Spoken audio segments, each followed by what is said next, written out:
Good evening. It's a pleasure for me to be here and to speak about creativity in this forum. Yes, Dr. Paul Russell studied in the same college, and I'm happy to be in this forum. And he said that many of you are trainers in various companies and industries. So today I'm going to speak about how would you incorporate this creativity in training. So many of you are trainers. When you think of training, what comes to your mind? Might be a room with seats facing the speaker at the front and a big screen that displays the PowerPoint, and the speaker is reading the content of the slideshow, right? Many times such trainings do not end up in proper learning.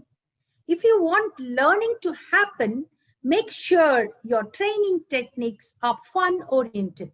Make sure the participants have fun from day one of the training to the end, helping them to emotionally connect to the training goals. So for that, you need creativity to turn training into learning. You should look for ways to get employees excited, the participants excited and engaged during your training sessions through revolutionary creative training methods. So a good communication skill is a must for trainers. Being able to communicate your ideas, briefs, and experiences in a way that both informs, engages, and inspires others, it's very important. Using creativity even in communication is very important. So today my talk will be in 4 parts. The first one is, what is creativity? And then what's the importance of creativity? And the third, what are the techniques to increase creativity? And the fourth, techniques to incorporate creativity in training. So as I said, the first is, what is creativity? Many of us have sometimes a wrong notion of creativity. That's why today I want to speak about what is creativity. It's not about your ability to draw or to play some instruments or to dance or some of the artistic things. It has nothing to do with your artistic talents. You need creativity in order to be artistic, but you could be highly creative and need not be an artist.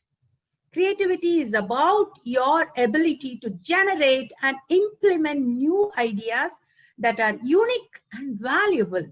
That's all. It's mainly about how you are able to generate and implement the ideas. We think only a few in this world are artists. Picasso once said that every child is an artist. But the problem is staying an artist when you grow up. So if you just go back so many years back when you were a child, what did you do? You questioned the world around. You were curious about everything. You are naturally observant. Did you know the average preschooler asks about 100 questions today? We can draw a lot of inspirations about creativity from our childhood. It starts by opening our minds for new possibilities and challenging the status quo, just like we just think when we were young, how we can increase this, this is new. We used to ask questions for everything. Even when we get into a garden, when we look at a worm, when we look at everything, we ask questions.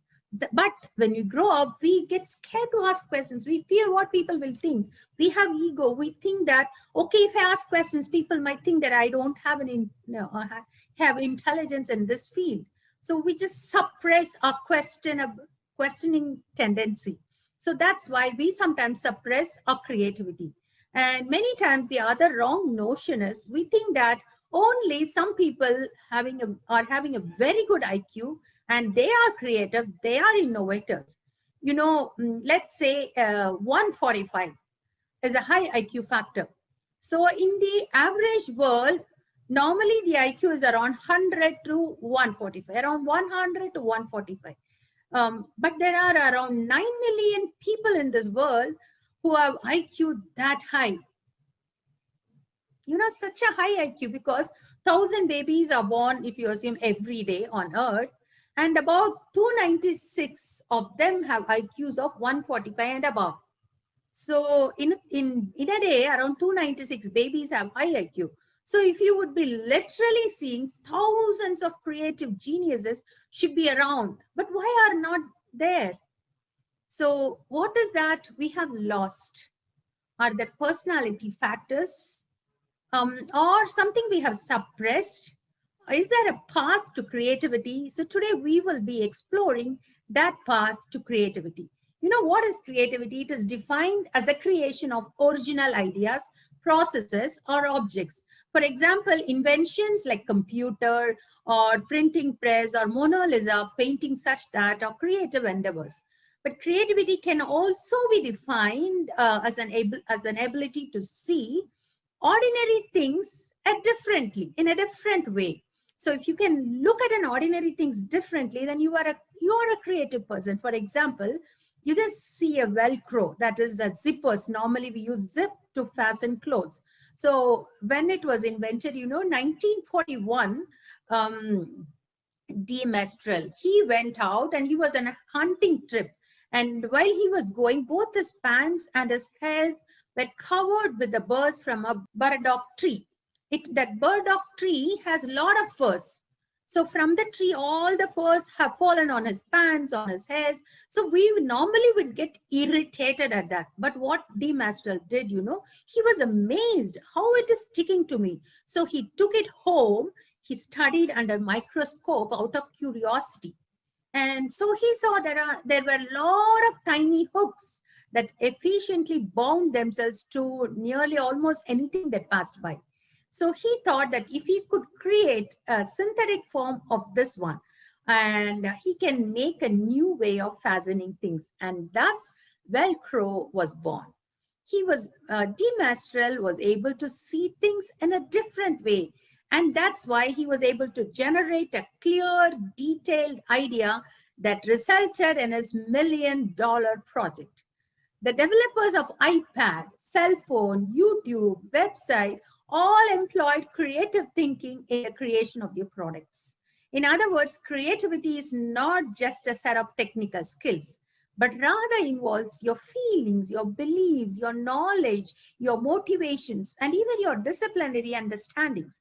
So in addition, a creative idea sometimes can end in eureka moments. Sometimes it can take a lot of time. So if you can generate an idea in a moment, or you might be taking years and years of together. You know, Einstein once, after an afternoon nap, he got that eureka moment. He said ideas come from God. But when he got the general theory of relativity that tells what is gravity. Newton discovered gravity, but he could not explain what is gravity. But Einstein, in his general theory of relativity, spoke of how space-time warps around the objects, and he could solve Mercury's elliptical orbit that has a little kink. Then, when he found quantum mechanics that can do some weird things, he was not able to understand. Then he wanted to find what happens at the beginning of the universe. So he had to incorporate both general theory of relativity and quantum mechanics. So to get the theory of everything. He was after the theory for 20 or 30 years, but he died without getting that theory. Stephen Hawking also died without getting the theory of everything. Nobody could find what happened at the beginning of the universe. But that idea is developing into different concepts like string theory, M theory. So what I say is some ideas can generate in a moment, some ideas take a long time. But, there is a famous verse, innovate or die. This is really a very important verse. Many companies lose the game because they don't innovate and they don't bring the innovating culture in their organization. So that's why many companies die, many R&Ds die. According to a study conducted by IBM in 2010, they asked around 1,600 CEOs in more than 60 countries around the world whether their companies were prepared for the future. Actually, less than half of the CEOs felt that their companies were actually ready for the future. And then when asked what they could do to bring a better future, all of them almost said creativity. So creativity was on the top of the list. So they all agreed creativity was actually what they needed to make their company resilient for the future. So creativity is very, very important concept. But when we studied in schools or colleges, how do you feel? It suppresses creativity, don't you think? Our traditional educational system suppresses curiosity, creativity. It leaves little room for creative thinking. We always study about what somebody has invented, what somebody's thinkings, and we just memorize and write. We don't allow our minds to think something differently. But recently, there has been a lot of shift towards valuing creativity for all beginners. Paul Torrance, he dedicated his entire lifetime to the advancement of creativity in education. He called for explicit teaching of creativity. His life's work ultimately led to the development of Torrance programs and many other programs that encourages creativity, that teaches creativity. So now creativity is learnable. So what are the four steps today? There are many steps. Many people have put down a lot of steps, but today I wanted to give only 4 steps. So first we saw what is creativity and how to improve creativity. And I wanted to give some few examples and what are the steps. And then finally, how do you incorporate creativity in your training? So now we have come to how to develop creativity. This is very important. You can teach your children, you can teach your grandchildren, wherever you are, you need to incorporate this creativity in your training. You have to make your children more creative, your grandchildren more creative. George Lewis once said, creativity can solve any problem. The creative act, the defeat of habit by originality overcomes everything. Many of us have a pattern thinking, a habit, and a culture. We don't allow anything else to come into our thoughts. The culture, the habit is predominant. So we don't sometimes even understand people because we are just within our own circle. So today, if you want to be creative, you need to come out of the circle, look at the world with new eyes. So first, combining different concepts together, like fitting two different things together. I want to ask you a question. Anytime have you liked to sit next to a weird person? If at all you're sitting in an aircraft or in a train, if some weird person comes and sits next to you, always the first instinct would be to change your seat, right?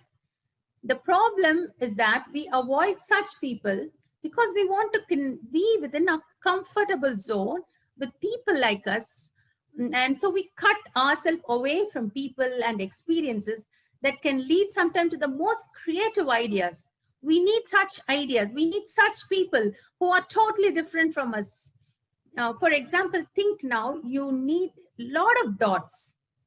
First, you have to collect the dots. Maybe it can be blue color, violet, or yellow, or white, and different shapes and different sizes. And how much more you collect, you can connect more. So first is collecting the thoughts. If you want to be more creative, you should collect more ideas, more experiences, more of different people's experiences, and how creatively you're connecting the dots. That makes you more creative. So you should be able to give a place to different experiences. The power to connect ideas brought in the printing press. In 1440, Johannes Gutenberg, he connected wine press with a movable type. And then he called that a printing press. It's just not alone with a wine press and a movable thing, but he used a lot of other technologies like metallurgical developments to create a metal type that could be easily cast, allowing the whole pages to be printed at once. He used chemical innovations to create a better ink that has never been used before, and only by combining knowledge in various fields. So the main thing is he put a wine press and a movable type together and put some extra spices to it and created the printing press. He changed the world. Every great idea comes from someone who took 2 or more different thoughts and connecting them in a way that nobody has done before. Nobody is exactly original. God is creative. He has put creativity in his own people. He has made us in his image. That's why we are more creative. And we look at the world, and the world is so beautiful. It's not made of only white color or black color, red color. There's so many different colors. So that's why how it comes when we look at a place with different colors, we love it. So that's why we need to embrace different cultures, different environments, different experiences. So instead of looking at other people as different, look at them as additional pieces to solve your puzzle. So when you encounter a new person today onwards, accept them. Virtually every invention, every great idea, every great thought that went on to change the world came from someone who connected two different dots and connected them in a way that nobody has ever done before. So that's why it's very, very important. So try to look at new pieces to your puzzle. So the first one is putting two different informations together. The second, you need both imagination and you also need knowledge. Albert Einstein once said, imagination is more important than knowledge. For knowledge is limited while imagination encircles the world. Imagination is as important as knowledge. Can you tell me how many times a building is made? How many times Taj Mahal is made? How many times Twin Tower was made? It was made once? No, more than 2 times. It was made in the mind, then it was put on the paper, then it was made with bricks. So everything starts from the mind, from some imagination. So imagination is a root cause of everything. And many times people ask, are you left-brained or right-brained? I don't feel this question is right because this question is based on the belief. For a long time, scientists thought that creativity was processed only on the right side of the brain. It was thought to specialize in processing non-verbal information, music, emotions, and creativity. But recently, studies showed when they looked at the activity of the brain when people were creative or people who had brain damage and lost their creativity, they found all the parts of brain, amygdala, right hemisphere, left hemisphere, and everything was involved in that. Because when new concepts arise, you need both imagination and you also need knowledge. So that's why we need two different types of thinking. One is divergent thinking and the other one is convergent thinking. So I said imagination and knowledge. So divergent thinking and convergent thinking. If we should not combine them. We should have these two types and then try to see how we can use them effectively. Divergent thinking comes when there are many ideas, when we get more ideas, we are diverging from the main thing. We are going in these different directions. Perhaps we are generating, we are looking at different quantities of various ideas. But convergent thinking is that you're looking at the best among all the ideas, you're choosing the best. So, for example, many of us have some convergent ideas of something. We know, for example, you take a computer, it will be like this, it will be this shape, it will be having this keyboard, it will be having this mouse. These are all certain patterns you established. That's a convergent thinking. Pattern thinking, I have established a routine pattern. But to be creative, you should be able to come out of that pattern thinking. You should emphasize divergent thinking. The task should encourage both convergent and divergent so that you will have both knowledge and imagination. You should learn to get out of the box. So what are the mechanisms you need to get out of the box and indulge in divergent thinking? So for example, you look at a flower and you make ideas, but you have to go out of that flower, what you have. You need to add a little spice. You need to have a different idea. Might be something, not a flower. When you look at it, you should be able to look something different in that flower. So that is the way ideas emerge. So we should come out of the temptation to think of only something. So we should try to explore out of the box. So now 3 ways you can increase your imagination. First, you should frame and reframe your problem, connecting and combining ideas, and should challenge the assumptions. If there are some assumptions, you should challenge. See, Einstein took mysterious gravity of Newton and he challenged. Newton said that gravity is like this, but Einstein challenged it. That's why he brought in a new paradigm for the gravity. So that same manner, we should have a challenge. We should know to challenge the assumption. And jokes, for example, a lot of people tell good jokes. That is a creative nature, because that's creativity. There is, one person was telling a joke that he was having a dog, and the other person comes and asks him, "Does your dog bite?" So he said, "No." Then after some time, the dog is coming and pouncing on the other person. And he asked, "You said your dog is not going to bite, but this is not my dog." So this sort of jokes make people to laugh. But if you look into it, there is creativity within that joke. So that's why we should encourage everything that fosters creativity. So the first thing what we saw is that you should have two different ideas and try to connect them. Collect ideas and connect them in a way that nobody has done before. Second one is you should have both knowledge and imagination, divergent and convergent thinking. The third one, a good environment. If you want creativity in your training or in your office environment, you should make a culture of creative culture, an environment that fosters creativity. Many times, many amazingly creative people are not living up to their standards because they are in environments that does not stimulate or encourage creativity.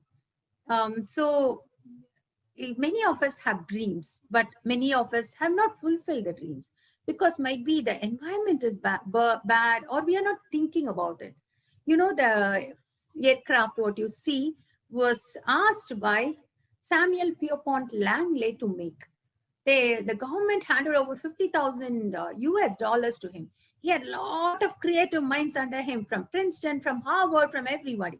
But Samuel Pierpont Langley could not get a flight to fly. But Wright brothers, who were not having anything, any money, only a bicycle shop, and with that they did, because they had the passion, they had the imagination, they had that, put everything together with their dream, and they could fly on December 1904, and nobody could see them at that time when they were flying. So the third one is, sometimes you should create your environment. Their whole life, Wright brothers' life went on spending on how to make a flight. So if you want to be creative for your children or in your office, make an environment that fosters creativity.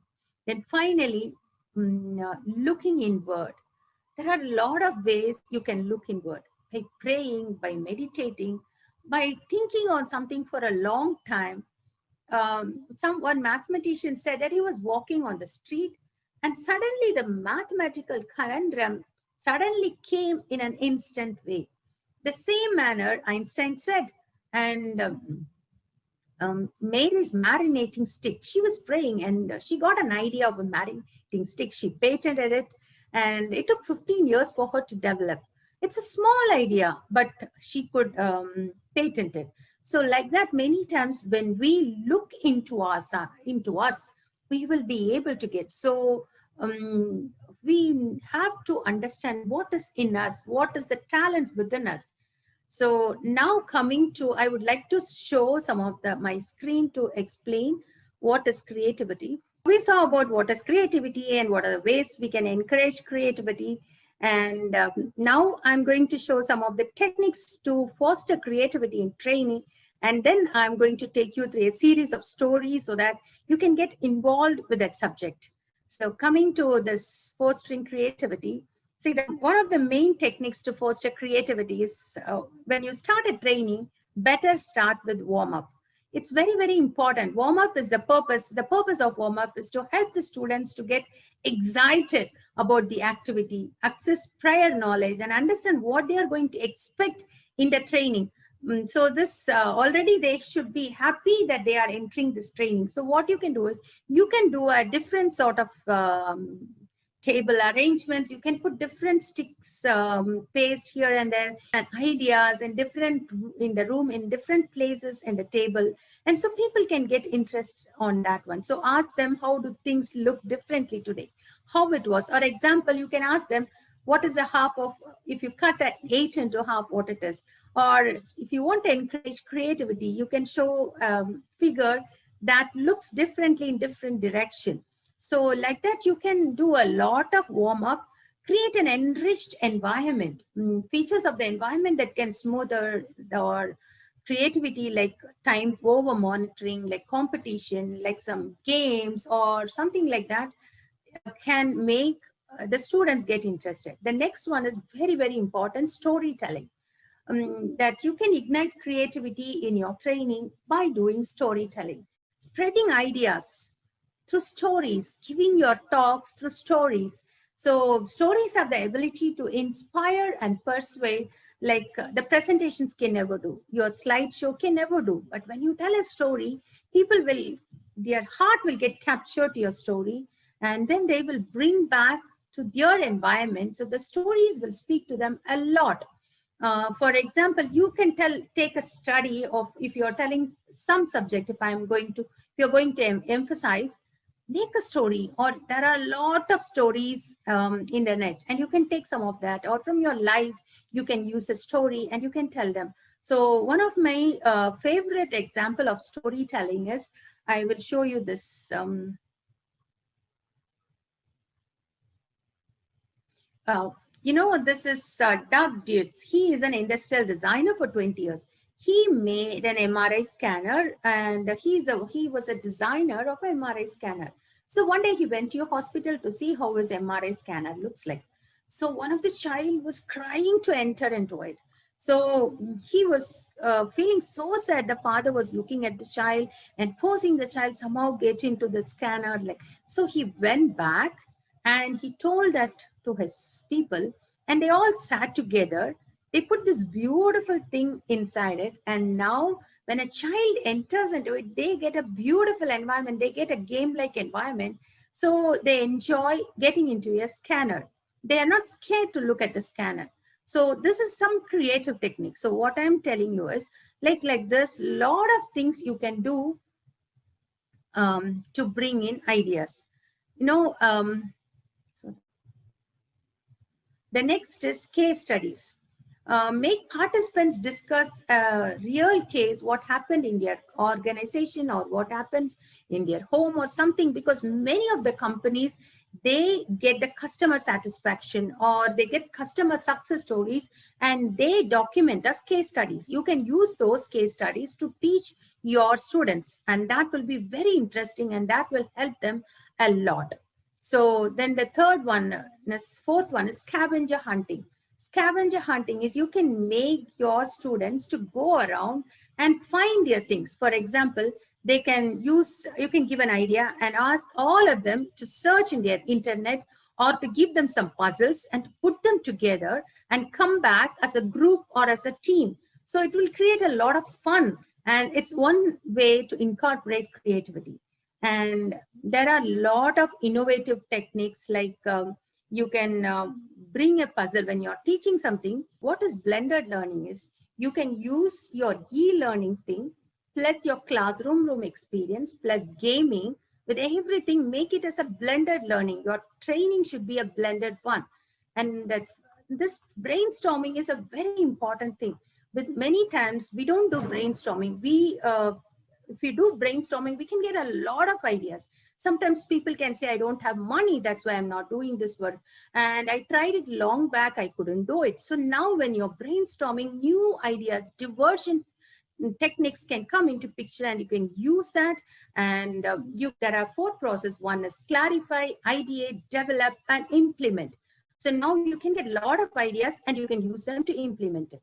So encourage them to ask questions. As I said, when we are young, we used to ask a lot of questions, but now the teacher might tell something or the others might think something. Allow them to ask questions, encourage them. And by chance you're teaching something, put your questions on the board. And the next time when you come, you can ask them to ask the question again, and you can answer them. So teach back. The students should be asked to teach whatever they have learned to their peers or to their fellow colleagues. So that gives a very interesting way of how they can get involved. So when they are teaching others, they will learn a lot. Even my son, when he was doing his medicine, used to all the time teach his friends. When I once asked him, he said, when I teach others, I become more clearer. So the final one is feedback. So how can you, when you ask people to give feedback, do not think that even if it is bad one or good one, don't worry, ask them to just give you feedback.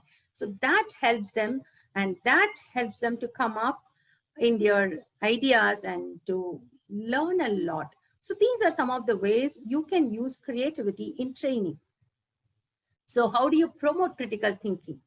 So what are the parameters within which you have to work? First, you define the constraints and then provoke ideas. Don't wait for them. Ask them to give you ideas. Even it can be an absurd idea. Respect the ideas. And then look at the possibility, how they will work. Each idea, even an absurd idea, for you it might look absurd, but it can work. And by chance, the ideas work, celebrate. Many times in office atmospheres, we have seen somebody gives good ideas, we try to put them down, but actually you should celebrate. Even you celebrate and reward them, there you can bring a great atmosphere in your office. Barriers to curiosity and creativity is the notion that creativity only belongs to a few, and you should be a master of the craft, or you should know only if there is a solution you have to work, or you are not ready to surrender your preconceptions and biases. You don't look to the inward. All these things can stop your creativity. So, and then sometimes we are narrowly focused on our problems, and the resistance to ask questions, because we think that questions, if I ask, it will take a long time, or somebody can judge me, or I'm not a learner, or such things. Then finally, the fear of failure. Many people are worried that they might fail if they indulge in new ideas, try to work out the ideas. There is an antelope called impala. That impala can jump 30 feet long and height 10 feet. But you just put a 3 feet fence, it won't jump, because if it does not know where its leg will land, it will not jump because of the fear of failure. But on the other hand, if you see Thomas Alva Edison, he failed many times, around more than 999 times, but he developed a light bulb. So you should never worry for failure. And these questions, Aristotle asked the questions: why do objects move towards the earth? He said that objects wanted to be reunited with the earth. He did not know about gravity. Why do objects in motion slow down? They get excited or tired. So this sort of answers he gave, but later Newton came forward and could solve his solution. Newton asked, if apple could fall, why moon is not falling? He asked the question, and that helped him to find gravity. This is Sully. You might have seen about this aircraft landing in the Hudson River. It's one of the greatest feat, and many people were saved. How it could land in the Hudson River, Sully was a creative person. And suddenly, when he had to do that, he thought that he's going to land. He was given an order to go and land in a nearby air place near New Jersey. But he understood there is no fuel, that his flight will go down. So he thought, okay, I will land in Hudson River. And all the people were saved. And when they asked him, he said that many times I always think of different ways. How can I learn? How can I learn? And that helped me when I faced a serious problem. How can I land without getting into, without allowing my people to die? So in the Hudson River, all the people in the aircraft were saved. So because one person was creative. So parts to create curiosity and creativity: create a environment, share thoughts openly, a creative atmosphere, trust. Trust is very important. Trust in the people around you. In an office atmosphere or a training place, when you don't trust, you don't open up. So develop a place where you trust one another. Use storytelling, encourage to think out of the box. This is just 9 dots. Now, if I give an exercise to you, You should connect all the 9 dots, but you should not go back again. And you should connect with the minimum number of lines, but all the dots should be connected. So what would you do? You will think of now all the rules put together, and then how will I be able to do it? And you can do 1, 2, 3. But the same exercise, they gave it to a child. You know, this right side, whatever you're seeing, the child just drew like this. We would have never even thought of it. So that's what I said. Try to think outside the box. Try to think that something a different way. Many times we don't think out. That's why we lose out. Michael Faraday, who came off from a very poor family, he became one of the greatest scientists in history. His achievement was remarkable, because he was in those days there were only rich people could create, rich people could discover. But Michael Faraday could discover because he had that innovation tendency in him. He had the creative nature. He thought out of the box. Unit of capacitance, electrical capacitance, was named Farad in his honor with a symbol F. It's not an accident that Albert Einstein kept Michael Faraday and James Clerk Maxwell and Isaac Newton's three pictures on his desk. Faraday was a man devoted to chemistry and physics. He was famous for never giving up on ideas. Whatever ideas came, he worked on it. Following nearly 2 decades of study on magnetism and electricity, he finally found the world's first electric generator in 1831. This is one of the earth-shadowing discovery. This was an enormously important discovery for the future of both science and technology. Most of the power in our homes today is produced using this principle. Kinetic energy through rotation is converted to electrical energy. The rotation is produced by high pressure steam from coal, gas, or nuclear energy, or by hydroelectric plants. The more we study the work of Faraday with the perspective of time, the more we are impressed by his unrivaled genius as an experimenter, natural philosopher, and a creative genius. He is a creative genius. And I would like to give you another important story. I said about the Hudson River. Now, another important story that we can never forget. If you are in the habit of seeing movies, you would have seen Apollo 13 movie.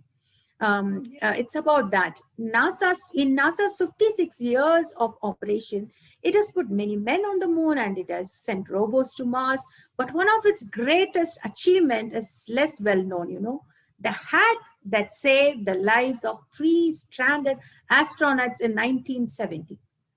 That's what we can see in Apollo 13 movie. An engineer comes into a conference room and dumps a bunch of junk hardware on the table and telling that, can you figure out using this? Why they have to figure out? They wanted to figure out how to fit a square peg into a round hole. What was the problem? Why they were trying to figure out? An oxygen tank exploded as Apollo 13 near the moon. They were trying to go to the moon, but they could not go because the oxygen tank exploded. So the 3-man crew had to abort their mission, power down the command module, and move into the lunar module for the journey home. Now, designed to house only 2 people, the lunar module is so difficult it housed a third one. So all the 3 men were there. But now the craft quickly filled in with dangerous carbon dioxide level. With each breath, the extra astronaut helped overload the carbon dioxide scrubbers in the lunar module. The crew had plenty of scrubbers for the command module, but they did not have any backups for the lunar module. So that's why they could not plug this one. Now what they have to do? Now they have very less time and their life is at stake. So the scientists on ground try to make some idea of whatever is available in that lunar module to put things together to solve the issue. So then now they cannot even send any picture to them. They can only communicate with them. So they communicated their ideas from the ground to the astronauts, and the astronauts quickly, with available equipments, with socks, with available things, they tried to solve the issue and they saved their own lives. They could use space suits, they could use duct tape, they could use tube socks, many of the available things, and they saved their life. That's why you need to think out of the box. Mark Victor Hansen said, one of the greatest assets you have is your imagination. The things you picture more, you dwell more has a powerful influence on us. The simple process of focusing on things that are normally taken for granted, the willingness to stop and to look at things that no one else has bothered to look, is a powerful source of creativity. That's why Winston Churchill said this: if everybody are thinking the same, nobody is thinking. Over the years, I have learned the importance of imagination, creativity, and knowledge. I think they have symbiotic relationship, one feet over the other. Imagination is as important as knowledge. Be curious, be different. It's so beautiful to see somebody when they are different. Sometimes we try to fit with the mold. It's so beautiful to see someone to be themselves. If you're different than the rest of the crowd, so what? That makes you unique.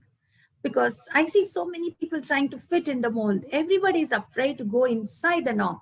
It took me a few years to figure out that I was crafted to stand out, to be me and no one else. So, I am a scientist, but I want to make movies. So, what a different thought, both are different ideas. But I had this passion within me. I had to make something, some a film or something different. So, I wanted to figure out how the universe started, how the life started. That's when I was working on biology, on geology, on astronomy, and even theology and philosophy. And finally, I ended up in writing the book Beyond the Boundaries of Science, Exploring the Cosmic Story. Afterwards, I was trying to find out how I can make use of this and try to make something different, a movie. So then finally, recently, I could put the book itself into 15 episodes to make a documentary into one single theme. Now I'm searching for movie makers or documentary makers who can help me out. Maybe I might find if there is a will of God. I always believe sometimes our desire and God's desire meet, the things get done. When I was in depression, I was facing a terrible life. At that time, I thought that God did not love me. Finally, one day when I ended up in ventilator because of pneumonia, I was angry on God. I met Jesus on a deathbed in ventilator, and I heard his voice, I'm giving you new life. And then when I came out, I understood that my life is makes up different, and God and me make a team. And that's when when I was doing my PhD, I put a chair and asked God to give me ideas. God gives ideas. Ideas come from God, Einstein said. Even Mary marinating stick she designed because she prayed. Samuel Morse said he got his ideas when he was kneeling down. So many times ideas come when we deep inside, when we look inside, when we meditate, when we ask God to help us out. So it's very important in life that our ideas and the deep inside, the desire, the passion, what God has put, if it coincides, if it collides, and we are going to come out successfully. But there is a universal resistance to new ideas. Every time you bring in new ideas, people oppose it. So you should be very strong when you bring in new ideas. You should be strong. First, you generate new ideas, and then you follow it up with ideas. Never go down because somebody opposes it. Fred Smith is the founder and CEO of FedEx. While studying at Yale University in 1965, he wrote a paper exploring transportation methods in the US, and he came up with a more effective idea, an overnight delivery service. His professor graded his paper C and stated that though the concept is interesting, the idea is not feasible. 7 years later, Smith launched FedEx. He knew the value of his idea, and so he followed up with it. He overcame several serious obstacles that came against it. And finally, because he was committed to these ideas, he was able to generate that, use that, and bring up a new company called FedEx. Another example, people always oppose new ideas as Copernican revolution. When Copernicus came up and told the world and told his mind that we are not the center, but we are rotating around the sun, he was finding himself a little different because nobody believed him. And so before his death, he released his book and he died. But Galileo followed up, and through his telescope, when he looked at everything, he understood that we are not the center, but we are revolving, rotating around the sun. That's when he published his book, and he was able to stand boldly. But We know that many people suffered because of their ideas, but they triggered some revolution and that changed the world. So, many you can go and lot of examples. Isaac Newton looked at the moon and he asked why it's not falling down when an apple is falling down. So, and then he understood gravity. So, questioning and generating new ideas and following it up with ideas, it's very, very important.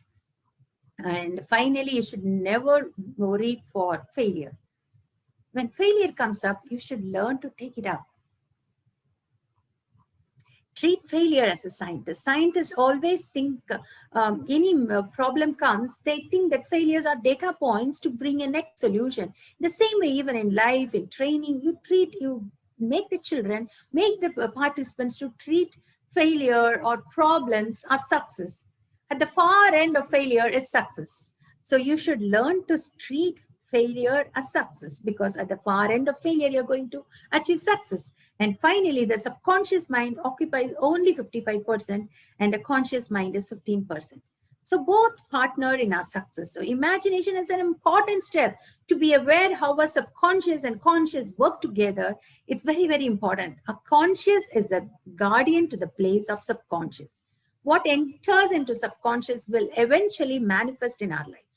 So the creative force, God, is in you and you are His. You have God within you to create things that seem almost impossible. So that's why get into your mind and find out the passion, what God has kept in your life. This, even Einstein said, as I told, that ideas come from God. Many times, scientists, many one mathematician has written, as he was walking on the road, he got the mathematical conundrum, how to work on it. And this is very important. Some people use a part of the sleep called REM sleep to generate dreams. Dream. Convert your dreams into thoughts and thoughts into actions, said at Dr. Abdul Kalam. It's very important, dreams, and never think that your dreams are just dreams. Use them and generate ideas and achieve success in your life. So now when you're working with your students, use all these techniques and make the training interesting. Make the students to learn and make the students to generate ideas on their own. And let your training be a very interesting one. And every student, whoever is attending yours, should learn something different. And every minute, make it useful and make it interesting for your students. Thank you so much. Thank you, ma'am. Thank you for the good session, ma'am.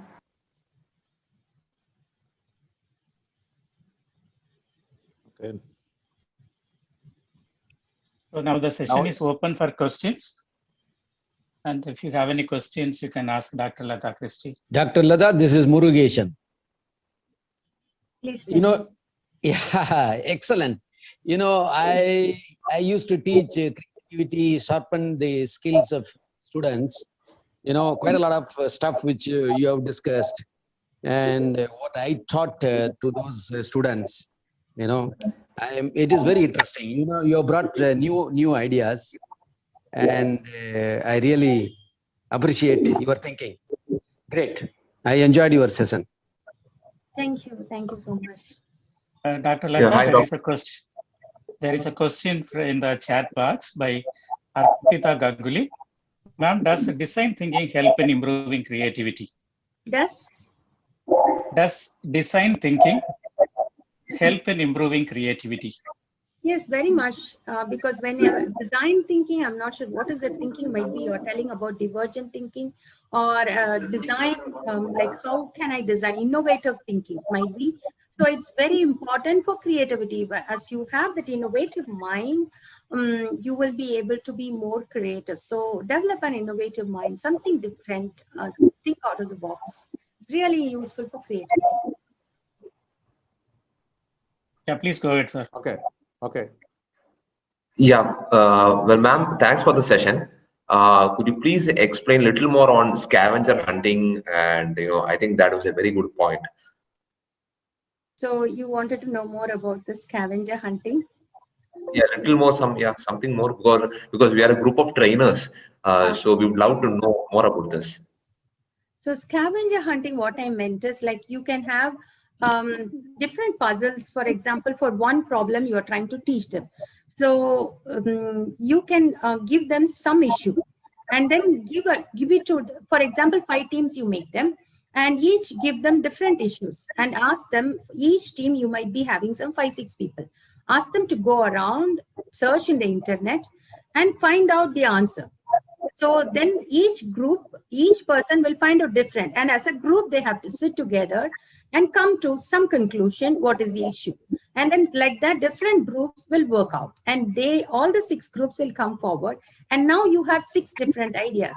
First of all, in each group you had different ideas, and now you have different ideas from each teams. So you will be able to develop something interesting. And also, for example, if you are training some industries or corporates and they have some issues, take the real issues instead of taking some fake issues, so that you can use that to solve and then help the company or industry. And also you can use some puzzle pieces and give it to different people and come out how they are trying to solve it. This is some sort of scavenger hunting techniques. All right, thanks. So it's a kind of a brainstorming, say, right?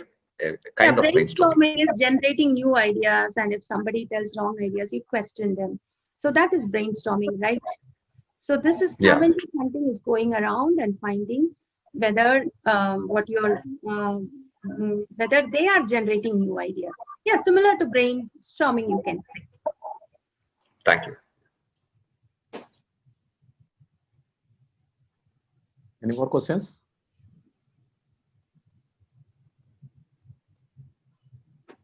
Dr. Latha, what is the name of the book which you have written? Can we have the link? I have written 2 books. One is the When the Flame Flickers, Emerging from Marital Abuse. The other one is Beyond the Boundaries of Science, Exploring the Cosmic Story. Both are available in Amazon.in and Amazon.com. I'll buy both the books. You know, you know me, I am your senior in GCE. Online training, how much are they effective? No physical contact or physical relationship. How much work online training? So you are asking me, in physical training we can do all these things, and online how do you do that? In online, tell more stories. Today I have brought in like more stories, like, right? Because I'm also not sure how will I take my concepts across. So I try to search for stories. The same manner, when you're doing some training, try to search for stories and some ideas and something that they can relate to. And so case studies, you can give a lot of case studies, you know, even in online. You can give case studies, like every company will have some customer success stories.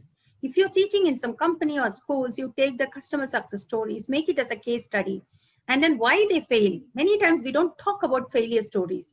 We talk about success stories, but I feel failure stories are more important than success stories, because if you know why you fail, you will next time you don't fail, and you have documented the failure, the next group is attempting the same work will not fail. So incorporate a lot of failure stories along with success stories and make case studies. That will also be interesting, and ask people if they are in that situation, how will they do it? So give them different perspectives, so they will also come out with innovative techniques, and also blend your learning. Like in online, you can give them some exercise, some assignments. That is both divergent thinking and convergent thinking. In any projects, you can have a convergent thinking and you can also have a divergent. So give them some assignments that makes them to think in 2 different ways. And next day they can come and they can have a fun of different people with different ideas. So, and ask them to also teach back, like at the end of the session, you can and have a more longer session for questions. You know, many times we think of deeper thinking or in-depth thinking, but sometimes longer thinking in a different way, in a long way, that is also very important. And ask them feedback, that also makes them interesting. Thank you.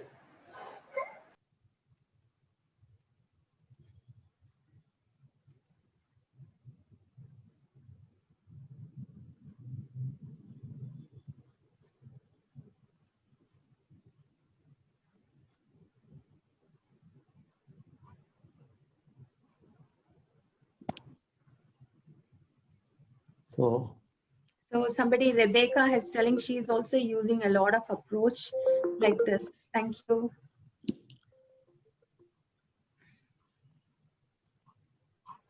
Thank you all. Thank you so much.